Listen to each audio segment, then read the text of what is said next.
ಶಿವಮೊಗ್ಗದ ಮನೆಯೊಂದರಲ್ಲಿ ಸಿಲಿಂಡರ್ ಸ್ಫೋಟವಾಗಿದೆ. ಸ್ಫೋಟದ ತೀವ್ರತೆಗೆ ಮನೆಯ ಶೀಟ್ ಹಾರಿ ಹೋಗಿದೆ. ಶಿವಮೊಗ್ಗದಲ್ಲಿ ಆಗಿರುವಂತಹ ಘಟನೆ ಇದು. ಮನೆಯಲ್ಲಿದ್ದ ವಸ್ತುಗಳೆಲ್ಲವೂ ಕೂಡ ಸುಟ್ಟು ಕರಕಲಾಗಿವೆ. ಮನೆಯಲ್ಲಿ ದಂಪತಿ ಇರಲಿಲ್ಲ, ಹಾಗಾಗಿ ದೊಡ್ಡ ದುರಂತ ತಪ್ಪಿದೆ. ಸಿದ್ದೇಶ್ವರ ನಗರದ 4ನೇ ಅಡ್ಡ ರಸ್ತೆಯಲ್ಲಿ ಆಗಿರುವ ಘಟನೆ. ಮನೆಯ ಪರಿಸ್ಥಿತಿ ಹೇಗಾಗಿದೆ ಅನ್ನೋದನ್ನು ಗಮನಿಸ್ತಾ ಇದ್ದೀರಿ. ಸಂಪೂರ್ಣವಾಗಿ ಮನೆ ಸುಟ್ಟು ಕರಕಲಾಗಿದೆ. ಮಹೇಶ್ ಎಂಬುವರ ಮನೆಯಲ್ಲಿ ಸಂಭವಿಸಿದಂತಹ ಸ್ಫೋಟ ಇದು. 80 ಗ್ರಾಂ ಚಿನ್ನಾಭರಣ, ಬಟ್ಟೆಗಳು, ಟಿವಿ, ಫ್ರಿಡ್ಜ್, ವಾಷಿಂಗ್ ಮಿಷಿನ್ ಎಲ್ಲವೂ ಕೂಡ ಸುಟ್ಟು ಕರಕಲಾಗಿವೆ. ಅಗ್ನಿಶಾಮಕ ಸಿಬ್ಬಂದಿ ಸ್ಥಳಕ್ಕಾಗಮಿಸಿ ಬೆಂಕಿಯನ್ನು ನಂದಿಸಿದ್ದಾರೆ. ಬೆಂಕಿ ನಂದಿಸಿ ಆದಮೇಲೆ ಆ ಮನೆಯ ಸ್ಥಿತಿಗತಿ ಹೇಗಿದೆ ಅನ್ನೋದನ್ನು ಗಮನಿಸ್ತಾ ಇದೆ. ಮತ್ತೆ ಬೆಂಕಿಗಾಹುತಿಯಾದಂತಹ ವಸ್ತುಗಳು. ಮತ್ತಷ್ಟು ಮಾಹಿತಿಯನ್ನು ಕೊಡ್ತಾರೆ ನಮ್ಮ ಪ್ರತಿನಿಧಿ ಬಸವರಾಜ್. ಯಾವಾಗ ಆದಂತಹ ಘಟನೆ ಇದು?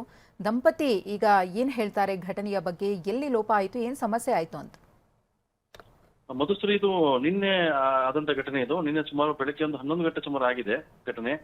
ಮನೆಯಲ್ಲಿ ಏನು ದಂಪತಿಗಳಿದ್ದಾರೆ, ಮಹೇಶ್ ಮತ್ತು ಒಂದು ಪತ್ನಿ ಮತ್ತೆ ಮಕ್ಕಳು 4 ಜನ ಇದ್ದಾರೆ. ಮೋಹಿನಿ ಅಂತ ಪತ್ನಿ. 4 ಜನರು ಮನೆಯಿಂದ ಮಾರ್ಕೆಟ್ಗೆ ಹೋಗಿದ್ದಾರೆ, ಖರೀದಿಗೆ ಅಂತ ಹೋಗಿದ್ದಾರೆ. ಆ ಸಂದರ್ಭದಲ್ಲಿ ಸುಮಾರು 11 ಗಂಟೆಗೆ ಇದು ಮನೆಯಲ್ಲಿ ಸಿಲಿಂಡರ್ ಲೀಕ್ ಆಗಿದೆ. ಸಿಲಿಂಡರ್ ಲೀಕ್ ಆದ ನಂತರ ಬ್ಲಾಸ್ಟ್ ಆಗಿದೆ. ಸಿಲಿಂಡರ್ ಏನು ಬ್ಲಾಸ್ಟ್ ಆದ ತೀವ್ರತೆ ಹೇಗಿರ್ತದೆ, ಇಡೀ ಮೇಲ್ಛಾವಣಿ ಎಲ್ಲ ಕುಸಿದು ಹೋಗಿದೆ. ಮೇಲಿನ ಮೇಲ್ಚಾವಣಿ ಕೂಡ ಹಾರಿ ಹೋಗಿದೆ. ಅಷ್ಟೊಂದು ತೀವ್ರತೆ ಇತ್ತು ಸ್ಫೋಟದ್ದು. ಒಂದ್ ಕಡೆ ಆದ್ರೆ ಮನೆಯಲ್ಲಿರುವಂತ ಎಲ್ಲ ವಸ್ತುಗಳು, ಗೃಹ ಬಳಕೆ ವಸ್ತುಗಳೆಲ್ಲ ಕೂಡ ಸುಟ್ಟು ಕರಕಲಾಗಿವೆ. ಅದು ಆದ್ರೆ ಅದ್ರ ಜೊತೆಗೆ ಮಹೇಶ್ ಏನು ತನ್ನ ಪತ್ನಿಗೋಸ್ಕರ ಇದೇ 28ನೇ ತಾರೀಕಿಗೆ ಪತ್ನಿಯ ಹುಟ್ಟುಹಬ್ಬ ಇತ್ತು.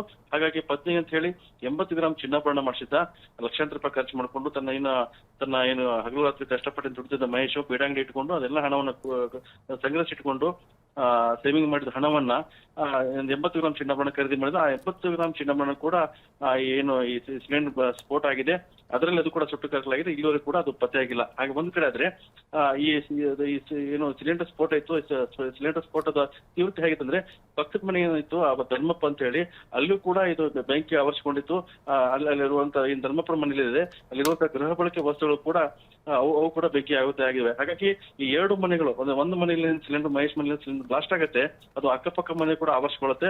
ಆವರಿಸಿಕೊಂಡ ನಂತರ 2 ಮನೆ ಇರುವಂತ ಎಲ್ಲ ಗೃಹ ಬಳಕೆ ವಸ್ತುಗಳು ಸುಟ್ಟು ಕರಕಲಾಗಿತ್ತು. ಅದರ ನಂತರ ಅಗ್ನಿಶಾಮಕಗಳು ಬಂದು ಬೆಂಕಿ ನಂದಿಸಿದ್ದಾರೆ.